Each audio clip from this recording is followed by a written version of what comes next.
Assalamualaikum warahmatullahi wabarakatuh. Ini adalah Vivo Y16, produk terbaru dari Vivo yang dijual dengan harga 1,8 juta. Dan di video kali ini seperti biasa, kita akan bahas lengkap HP ini. Kira-kira bakal sebagus apa dan poin menarik apa saja yang ditawarkan. Untuk tampilan boxnya di sini seperti Vivo Y series kebanyakan, menggunakan box warna putih dan ada gambar penampakan dari HP-nya. Lalu kalau kita lihat ke bagian belakang, HP ini hadir dengan 3 selling point. Di antaranya yaitu ada baterai 5000 mAh, side fingerprint, dan AI dual kamera. Oke, nggak usah pakai lama, langsung saja kita unboxing. Dari dalam box di sini terdapat unit utama dari Vivo Y16. Ada juga buku panduan singkat, kartu garansi plus SIM tray ejector. Dan tidak lupa di sini ada adapter charger dengan kecepatan output hanya 10 watt serta kabel charger yang sudah menggunakan port USB Type-C. Di sini yang sedikit disayangkan kita tidak mendapatkan softcase bening original Vivo. Padahal itu hal yang sangat penting untuk HP baru seperti ini. Dan inilah dia unit utama dari Vivo Y16. Untuk warna yang saya pegang saat ini adalah warna gold dengan finishing yang doff dan memiliki tekstur garis-garis halus yang bikin bodi belakangnya tidak licin atau gampang ninggalin bekas sidik jari.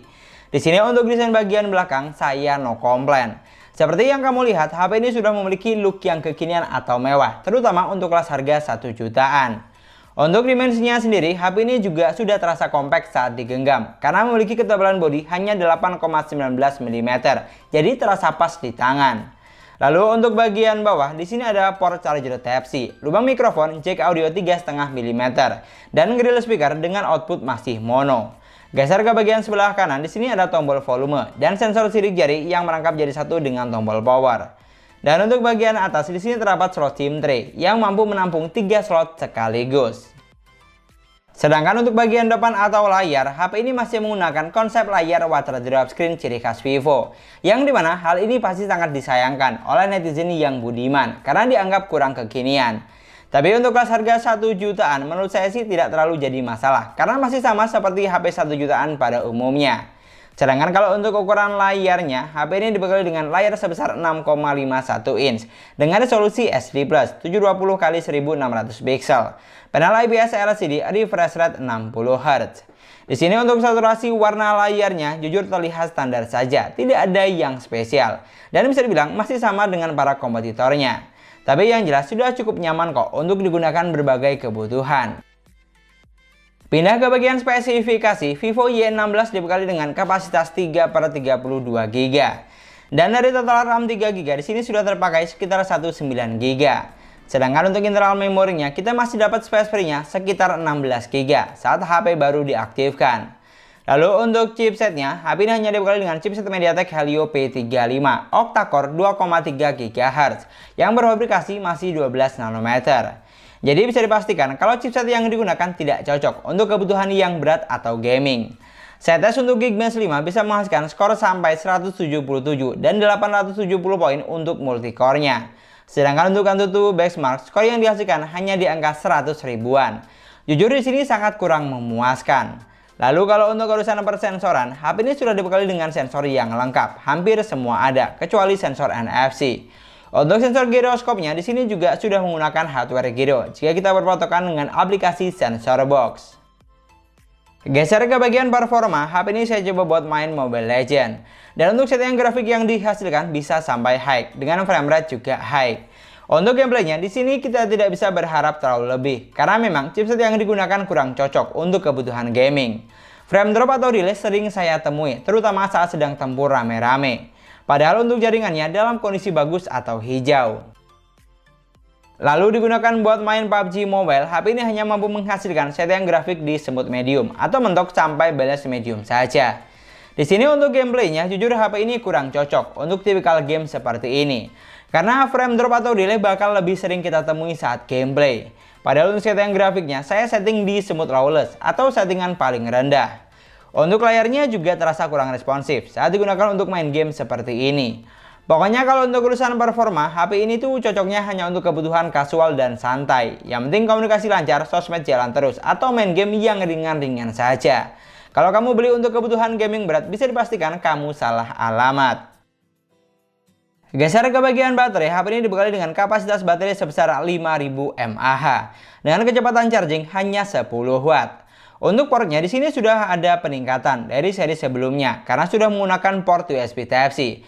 Tapi untuk kecepatan chargingnya sayangnya tidak di-upgrade karena masih 10 watt. Yang dimana untuk isi daya sampai full 100% butuh waktu yang tidak sebentar, sekitar 3 jam bahkan lebih.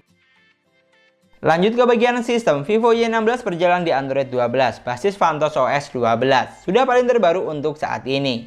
Di sini yang saya suka, walaupun kelas entry level, HP ini tidak menggunakan versi UI global, seperti Vivo Y15s pendahulunya. Jadi UI-nya ini mampu memberikan user experience yang lebih menyenangkan. Karena pilihan tampilan seperti tema, wallpaper, sampai font ada banyak di aplikasi tema bawaan. Dan untuk fitur yang disediakan juga lebih lengkap. Fitur penting seperti ketuk 2 kali untuk on off, screenshot 3 jari, rekam layar, game turbo, dan screen mirroring sudah ada. Tapi sayangnya untuk fitur split screen atau belah layar jadi 2 di HP ini belum ada. Sama satu lagi, UI-nya ini memakan banyak memori, sehingga space free memori yang kita dapatkan tidak banyak. Dari total memori 32 GB, kita hanya dapat sekitar 16 GB saat HP baru diaktifkan. Sedangkan untuk urusan kameranya, HP ini dibekali dengan 13 megapiksel kamera utama dan 2 megapiksel kamera makro. Untuk kamera selfie-nya sebesar 5 megapiksel. Di sini untuk sektor kameranya jujur tidak ada yang terlalu diunggulkan karena tergolong standar saja, sama seperti HP 1 jutaan pada umumnya.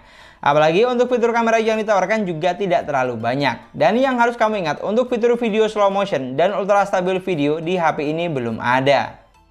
Lalu kalau untuk hasil kameranya, HP ini sudah mampu menghasilkan jepretan foto yang bagus di kelas harganya. Apalagi jika kita ambil fotonya di kondisi cahaya yang cukup, maka gambar yang dihasilkan akan terlihat lebih cerah. Karena di sini Vivo punya racikan tersendiri untuk menghasilkan foto yang bagus, walaupun masih kelas entry level. Lalu kalau untuk hasil kamera selfie-nya, HP ini hanya dibekali dengan kamera sebesar 5 megapiksel. Tapi ternyata untuk hasil fotonya sudah bagus di kelas harganya. Detail gambarnya dapat, tingkat ketajamannya juga oke. Tidak kalah dengan kamera 8 megapiksel di merek lain. Tapi saya sih nggak heran, karena HP Vivo memang lebih terkenal hasil kameranya yang bagus dibanding spesifikasi atau performa gahar. Ini adalah contoh perekaman video menggunakan Vivo Y16. Yang sebelah kiri ini contoh untuk perekaman kamera depannya, dan yang di sebelah kanan itu contoh untuk perekaman kamera belakangnya.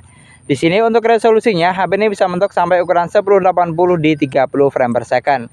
Dan yang jelas untuk ultra stabil video di sini belum ada. Sama satu lagi yang harus kamu tahu, untuk hasil perekaman videonya tidak sebagus hasil fotonya.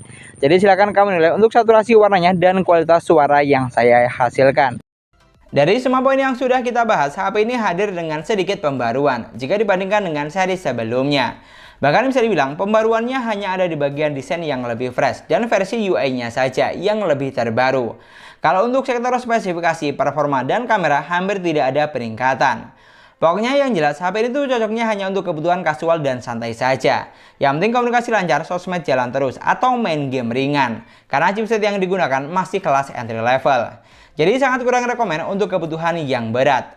Pokoknya yang paling penting sebelum beli pastikan sudah disesuaikan terlebih dahulu dengan kebutuhan kamu buat apa. Oh ya, di sini kamu juga boleh banget berkomentar. Kira-kira kalau menurut kamu HP ini tuh kemahalan gak sih dengan spesifikasi yang ada dan harga yang ditawarkan? Dan mungkin sekian dulu pembahasan kita kali ini tentang Vivo Y16. Terima kasih banyak buat yang sudah nonton videonya sampai akhir. Semoga videonya gampang dan mudah dipahami. Dan yang paling penting, semoga videonya bermanfaat. Jangan lupa like dan komen videonya. Jangan lupa juga subscribe channel sesuai harga. Kita ketemu lagi di video selanjutnya. Assalamualaikum warahmatullahi wabarakatuh.